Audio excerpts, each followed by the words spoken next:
So we talk about growth this evening. Scripture tells us that there will also be an unwanted growth alongside healthy plants. The wheat and the tares, the crop and the weeds, they grow together. Even as good fruit is produced, there will be opposition in this life.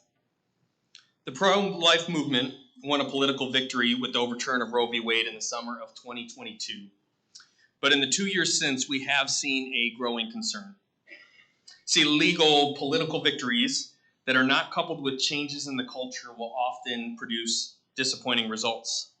Scott Klusendorf is a pro-life apologist, and he notes that our problem is and has been not with the Supreme Court. It's not a marketing problem with the press. What we have is a worldview problem. We find ourselves at what I call a "you are here" moment. Now, I know that the mall here in Wausau is now rubble, but if you've been in a mall in the past or presently, whether it's a printed screen or it's a digital screen, you walk up to that and you figure out where it is that your starting point is so that you can find the Auntie Anne's and take the quickest route to get a pretzel, right? So we are in a "you are here" moment. If we want to know where we are going, we have to start with where we are. So let's look at the current landscape of the abortion issue. The Guttmacher Institute is the research arm of Planned Parenthood, and they have reported that abortions have increased 10%. Planned Parenthood themselves reports nearly 400,000 abortions in their most recent annual report and nearly $700 million in taxpayer funding. Both of these numbers are record highs. The national abortion rate is 16.5 abortions per 1,000 women of childbearing age. Over 92% of abortions are performed for social or other reasons because the woman does not want to have the baby. Less than 1% of abortions are performed because the mother's life is in danger or in cases of rape or incest, despite the stories that get pushed to the top. Abortion has been touted as a woman's right. It empowers women. These are the phrases we hear. But women without pregnancy options are not empowered at all. And statistics show that more than 60% of women report feeling coerced into an abortion decision. That's not an act of exercising a right. That's an act of desperation because of the lack of alternatives being presented to them. If we look to the political sphere, the political climate of our day, 7 states have already put abortion questions before voters since Roe was overturned, and in each case, abortion supporters won. This year, at least 8 more states will bring abortion to the ballot box. On the federal level, we see this is the most pro-abortion platform we have seen in decades. The pro-choice advocates have moved from safe, legal, and rare to making a sacrament of sacrifice. For many years, pro-life advocates had hoped that people would become pro-life if they just realized that human life was at stake. But more and more pro-choice advocates have ascribed personhood to the unborn while denying them their rights as a person. It's been at least 10 years in the making. In 2013, Elizabeth Williams, the senior writer for Salon magazine, wrote an article titled, "So What If Abortion Ends Life?" The subtitle is, "I believe that life begins at conception, and it's never stopped me from being pro-choice." Roland Warren is the CEO of CareNet, our affiliate, and he details this story in a small booklet called "Why We Must Be Pro-Abundant Life." And he writes, rather than arguing that abortion does not sacrifice life, Elizabeth writes that activists should argue that the fetus is a life worth sacrificing. According to Williams herself, a fetus can be a human life without having the same rights as the woman in whose body it resides. She's the boss. Her life and what is right for her circumstances and her health, and I take this to mean physical, mental, emotional, and otherwise, should automatically trump the rights of the non-autonomous entity inside of her. Her body, her choice. Abortion says this child must die so I can live. It is part of a fallen humanity's pursuit of eternal life and deity apart from God Almighty.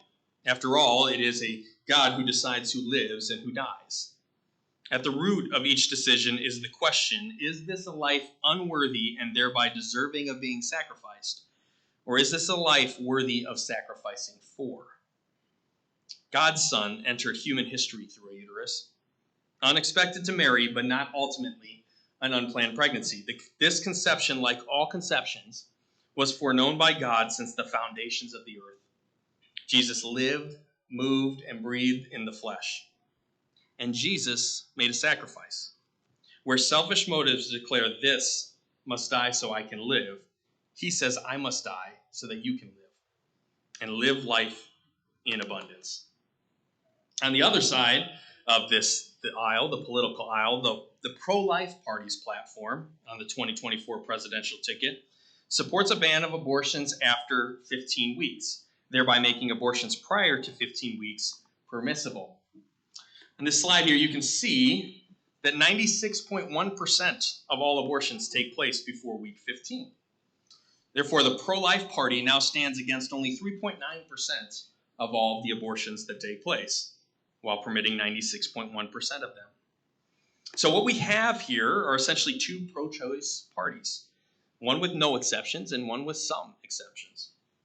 Now, it is good and right to engage in your civic duty to vote the party and the politician that best reflects your values. But keep in mind that politicians are the Pilate of our day. Pilate. Remember Pilate from the Bible? His decisions were determined by the desires of the people. Even when he disagreed or did not understand their wishes, he simply washed his hands of it and moved forward with their desires. If you want to change Pilate, you have to change the crowd. Rollins says, if we don't address the reasons people desire abortion, then simply making it illegal will not fix the issue. One example of this is when you consider the Prohibition era and the act of bootlegging and how it continued to just bring about more alcoholism, where laws, legal policies were not simply the answer. But the weeds do not remain with the wheat, lest they choke out the good crop. And the Apostle Paul once again encourages us that where sin abounds, God's grace abounds more. So today, over 2,750 pregnancy resource centers operate in the U.S., with over 60,000 paid and volunteer staff. The estimated total value of free health care, education, support services, and items provided by PRCs surpassed $360 million. In regards to legislature post-Roe, more than 20 states have banned some or all abortions, many of these being laws that came back after Roe versus Wade was overturned. I've shared with you earlier some of the impact that the Ministry of Hope Life Center has had on individuals in north central Wisconsin, and I'd like to share a few initiatives that are in the infancy stage of development. So these are initiatives that aren't fully developed, but we value all stages of development, yes? We want to further expand pregnancy decisions and support services to men. Now, to be clear, this is something that we currently offer, we have offered, but we want to emphasize it more. You may be curious why men matter in a field where women make the choices. So here's a fun stat.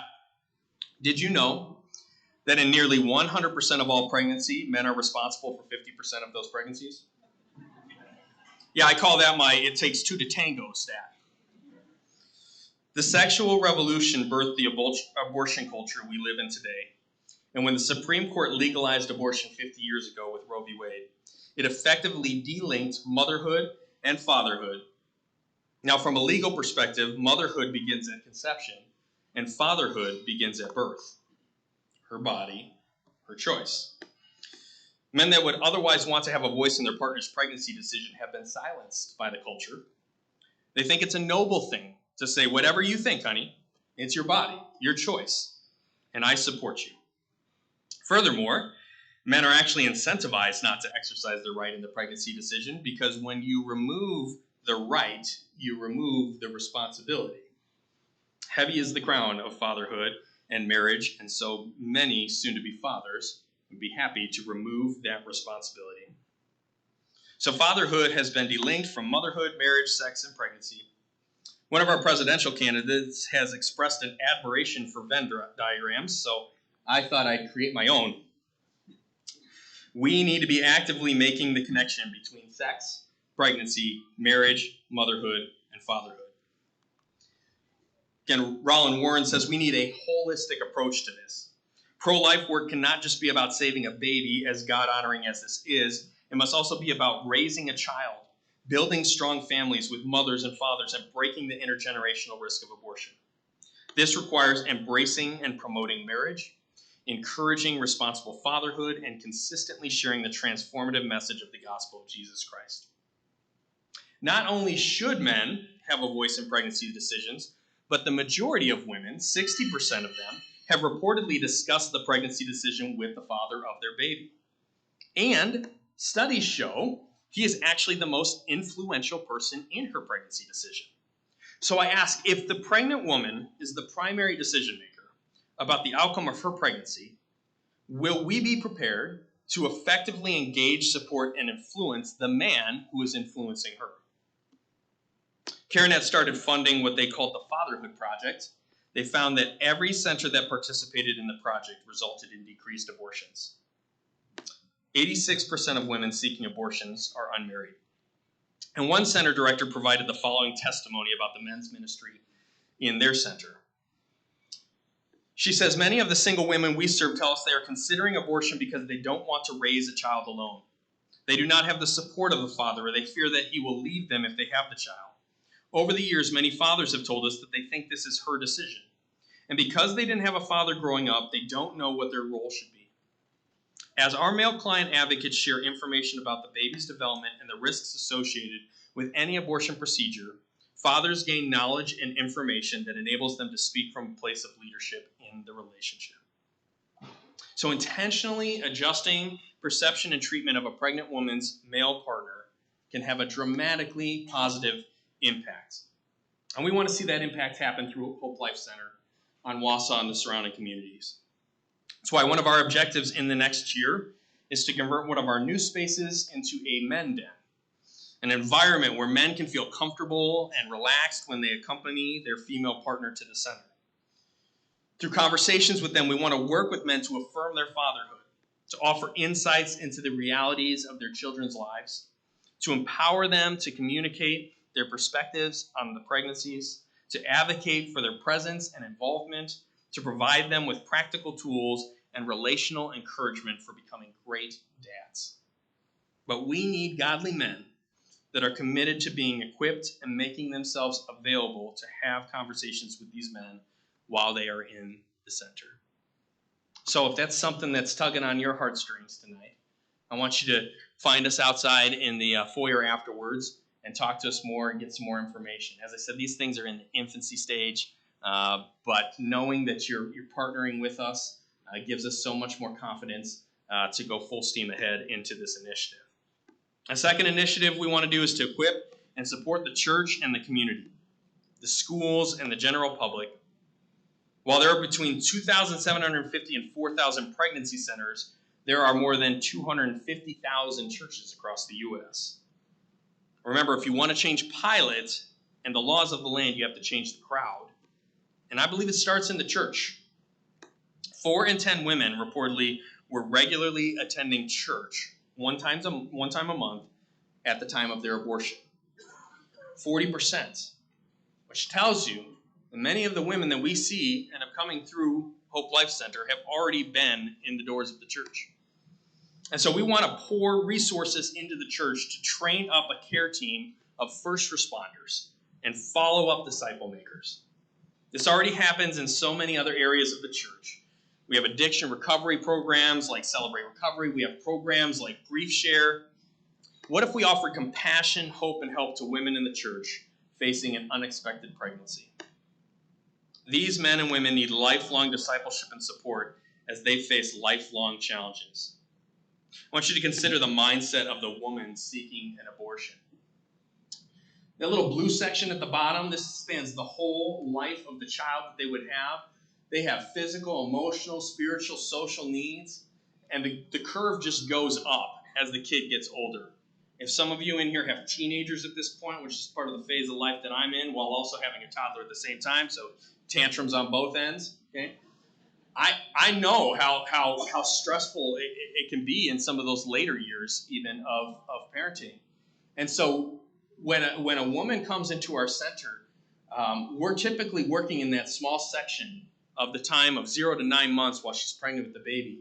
But the decision she's making isn't just, how do I get through the next 9 months? She's thinking far in advance about where's the support and the help and the encouragement going to be to carry this all the way through. That if I'm going to be a mother, then I'm going to be committed through the entirety of it. And so this is where we need follow-up disciple makers. This is where they're missing support, and we need the support of the church to come around and be there for these men and these women to help them with that once unborn child, now born child, to help raise and support them together in a community of faith. So again, if you're interested in learning about equipping a small group in your church, let's talk. Last, I want to tell you about the rise of the abortion pill and what I would call mail-order abortion. Chemical abortions now account for the majority of induced abortions in the U.S., from 6% in 2001 to 63% today. They are typically accomplished with a 2-drug regimen consisting of mifepristone followed by misoprostol. The former drug blocks the action of progesterone that deprives the embryo or fetus of essential nutrients and oxygen for survival. Progesterone is vital to pregnancy. In early pregnancy, a woman's body produces extra progesterone to allow the mother's womb to be able to nourish the baby as well as to prevent uterine contractions which lead to miscarriage. It also makes her lungs capable of delivering more oxygen to her unborn baby. Misoprostol is taken after that first pill and causes uterine contractions that expel the embryo along with other pregnancy tissue. This drug combination has been inaccurately described as being safe as Tylenol, and many important safeguards have therefore been removed. Here's a few of the regulations the FDA has rolled back. They no longer require an ultrasound, which is the only means of confirming gestational age. The gestational limit has now increased from 7 to 10 weeks for no apparent reason, and non-physicians are allowed to disperse this medication. The number of visits required is 1, and it does not have to be in person. So imagine that an individual doesn't even need to go into a doctor's office, can do telemed, but not even with a doctor, and can receive these pills, and then it's just entirely on them to expel this baby in their own bathrooms. Chemical abortions have 4 times the rate of complications of surgical abortions. 1 in 5 women will experience significant enough bleeding to require medical attention.